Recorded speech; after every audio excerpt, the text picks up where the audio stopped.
आप भी जब डेली ट्रैकिंग में जा रहे हैं लाभार्थियों का एफआरएस करने के लिए, तो क्या आपके भी पोस्टर ट्रैकर में ये लिख करके आ रहा है कि FRS data not available at the moment, please try again after some time. क्योंकि भाई और बहनों, जब मैं कल अपने लाभार्थियों का एफआरएस कर रही थी, तब मेरे मोबाइल में जब मैं डेली ट्रैकिंग में जाकर लाभार्थी का एफआरएस करने लगी तो बार बार यही लिख करके आ रहा था कि FRS data not available at the moment, please try again after some time. और ये सिर्फ एक बार नहीं, कम से कम 20 बार आया। मतलब आधे घंटे बाद, 20 मिनट बाद, जब भी मैं एफआरएस करने की कोशिश कर रही थी तो यही बार बार लिख करके आ जा रहा था। ये प्रॉब्लम हो गई है। तो क्या आपके भी पोस्टर ट्रैकर में जब भी आप एफआरएस कर रहे हैं तो ऐसा लिख करके आ रहा है? भाई और बहनों, मुझे कमेंट करके जरूर बताइएगा। मेरे लाभार्थी ज़्यादा नहीं रह गए हैं एफआरएस करने के लिए।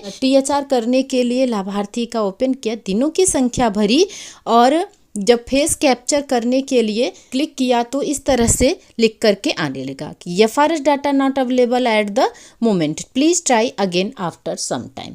तो मैंने कई बार सम टाइम मतलब कुछ देर के बाद ट्राई किया, लेकिन तब भी ये यही बार बार लिख करके आ रहा है। तो मैंने सोचा चलो इसको लॉग आउट कर लेते हैं, फिर देखते हैं कि ये समस्या खत्म होती है कि नहीं होती है। क्योंकि भाई और बहनों, एफआरएस करना ही अपने आप में एक बड़ी समस्या बन गई है। एफआरएस बड़ा मुश्किल का काम हो गया है इस समय। तो चलिए हम मोर के ऑप्शन में चलते हैं। मोर में जहाँ से लॉग आउट होता है, तो आप लोगों को पता ही है। मोर के ऑप्शन में आकर के हमने यहाँ पर सबसे नीचे लॉग आउट है, तो यहाँ से हम इसको ओके कर देते हैं, मतलब लॉग आउट कर देते हैं। लॉग आउट करने के बाद पुनः हम इसको लॉग इन करते हैं, जहाँ पर हमें अपना पासवर्ड और एम पिन डाल देना होता है। तो एम पिन और पासवर्ड डालने के बाद आप देखिए कि ये ओपन हो चुका है।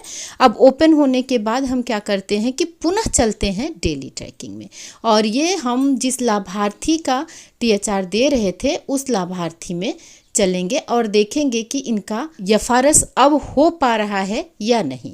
क्योंकि टीएचआर तो करना ही है एफआरएस के माध्यम से। तो हम टीएचआर में गए, दिनों की संख्या भरे, और लाभार्थी का फेस वेरिफिकेशन क्लिक करने के बाद हमने कैमरा ओपन किया। और कैमरा ओपन करने के बाद भाई और बहनों, कि मैंने बड़ी कोशिश की, बार बार किया, लेकिन डेली ट्रैकिंग से लाभार्थी का फोटो वेरीफाई नहीं हो रहा है, जबकि लाभार्थी मेरे सामने उपस्थित है और फोटो भी लेने का जो मानक है वो मैंने पूरी तरह से फॉलो भी किया है। ये ग्रीन हो जाता है, आई ब्लिंक भी हो जाता है, स्ट्रेट फेस भी ले लेता है, लेकिन उसके बाद भी बार बार ये इसको छोड़ देता है, नहीं हो पा रहा है, बल्कि unable to match the face लिख करके आ रहा है।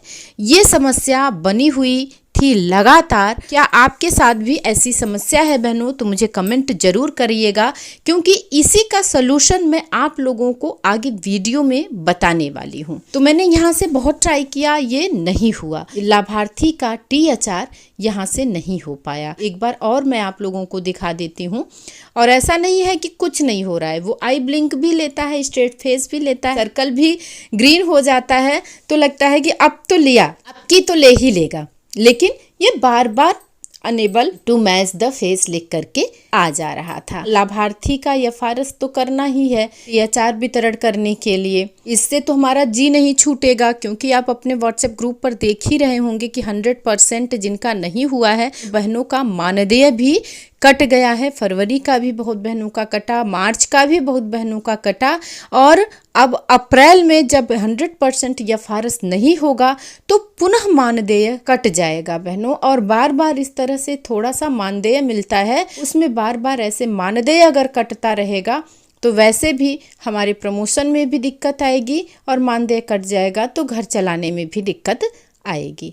तो अब हम क्या करते हैं, इन सब चीज़ों को ऐसे ही छोड़ते हैं और इसको करते हैं बैक। और बैक करके भाई और बहनों हम चलेंगे बेनिफिशरी में, मतलब लाभार्थी वाले सेक्शन में हम अब चलते हैं। अब वो सिस्टम भी नहीं है कि रिकैप्चर हम कर लेते हैं तो सही हो जाएगा, रिकैप्चर में भी दिक्कत आ गई है।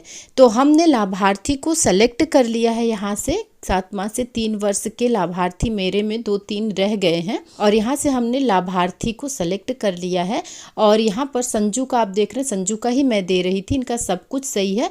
अब यहाँ से हम इनका रिकैप्चर कर लेंगे। और ये मत सोचिएगा बहनों कि रिकैप्चर आपने कर लिया तो बस लाभार्थी का एफआरएस हो ही जाएगा। ऐसे रिकैप्चर करने पर ऐसा नहीं है कि हम डेली ट्रैकिंग में गए और आसानी से लाभार्थी का रिकैप्चर के माध्यम से एफआरएस हो जाएगा, ऐसा नहीं हो रहा है। इसमें भी हमें थोड़ी सी टेक्निक लगानी पड़ रही है, तो आप लोग वीडियो को ध्यान से देखिएगा जिससे कि आसानी से आप लोग लाभार्थी का एफआरएस और टीएचआर कंप्लीट कर पाएँ। अब मैं ऐसा तो नहीं कहूँगी कि एकदम आसानी से हो जाएगा, एक बार आपने ओपन किया, क्लिक किया और एकदम खटाखट हो गया। जी नहीं, ऐसे तो नहीं हो रहा है। हाँ, लेकिन एक बार 2 बार अगर आप प्रयास कर रहे हैं तो हो जा रहा है।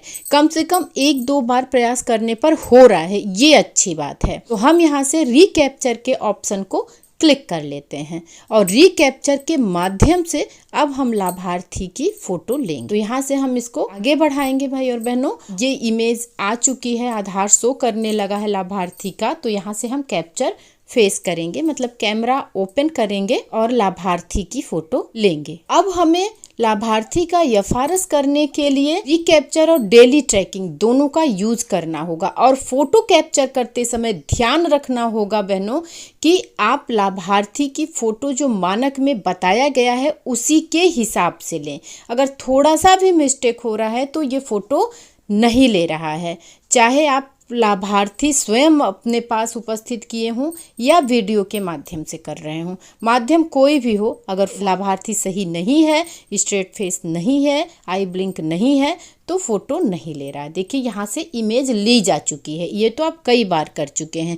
और एक बार मैं आप लोगों को बता दूं कि बार बार आंखों को झपकवाना नहीं है लाभार्थी से।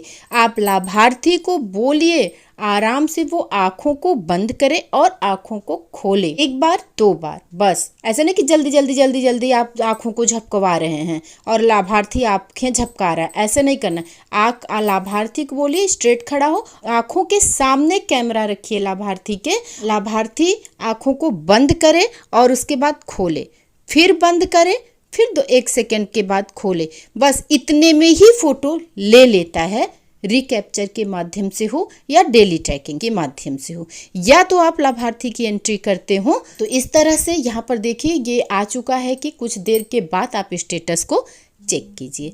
जब ये वाला स्टेटस आ जाता है भाई और बहनों तो आपको पुनः फोटो वेरीफाई नहीं करना है, क्योंकि एक बार ये वेरीफाई हो चुका है तो दोबारा आपको वेरीफाई नहीं करना है। इसको हम यहाँ से बैक करेंगे, समय आप देख लीजिए। और उसके बाद आप देख पा रहे हैं कि ये रिकैप्चर का ऑप्शन यहाँ से गायब हो चुका है। आपने रिकैप्चर यूज कर लिया है। जब आपने रिकैप्चर का यूज किया है, फोटो आपने लाभार्थी की ले ली है, ये 6 घंटे के बाद ही आप डेली ट्रैकिंग में जाएंगे और वहां से लाभार्थी का हम एफआरएस करना स्टार्ट करेंगे। तो 6 घंटे बीतने के बाद हम पुनः चलते हैं अब पोषण ट्रैकर में। और ऐसा नहीं है बहनों कि डेली ट्रैकिंग में जाते ही आसानी से हमारा हो जा रहा है, उसमें भी कुछ करना है। तो आइए देखते हैं क्या करते हैं। तो ये हमने 6 घंटे के बाद पोस्टर ट्रैकर को ओपन कर लिया है और आप देख पा रहे हैं कि यहाँ 7 बज रहा है, 7:10 समथिंग कुछ हो रहा है। और उसके बाद हम चलेंगे अब डेली ट्रैकिंग में।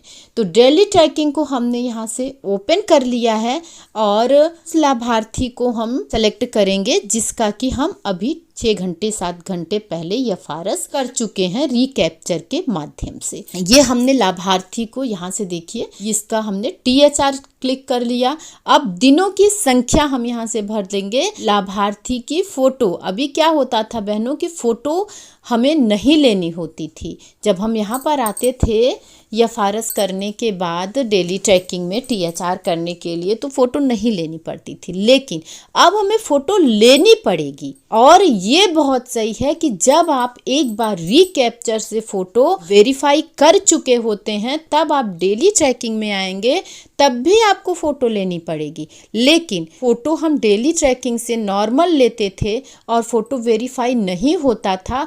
अब जब आप रिकैप्चर से एफआरएस करने के बाद डेली ट्रैकिंग में जाएंगे और टीएचआर करेंगे तो यहाँ से एफआरएस बहुत ही आसानी से हो जाएगा। देखिए एक बार में फेस ऑथेंटिकेशन हो चुका है बहनों।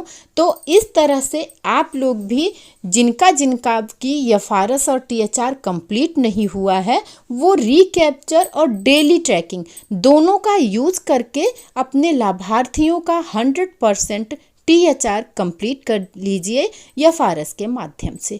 तो बहनों, इतना तो आप लोगों को पता ही है कि बिना एफआरएस किए THR नहीं देना है।